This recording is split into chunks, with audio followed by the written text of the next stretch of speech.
We're joined at the moment. Our first guest this hour, Mark Yusko, CEO of Morgan Creek Capital Management, who's over the years managed billions of dollars worth of funds, joining us live out of the U.S. via Skype.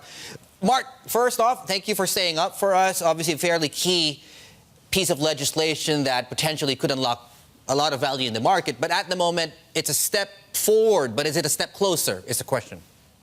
Yeah, I'm pretty skeptical, David. I think it's a hastily pulled together bill. I think it's actually not a very good bill. You promise people tax cuts, and 57% of people are going to get a tax increase.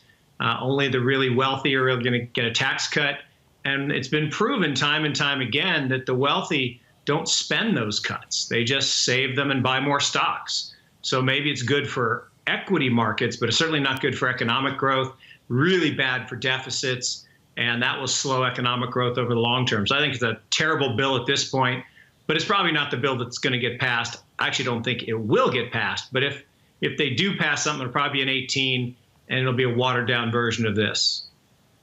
And in terms of the up leg to the equity market that you are expecting, I mean, let's put aside the economic growth aspect for the moment. I mean, a lot of people talk about the amount of value that can be unlocked by cutting corporate tax rates.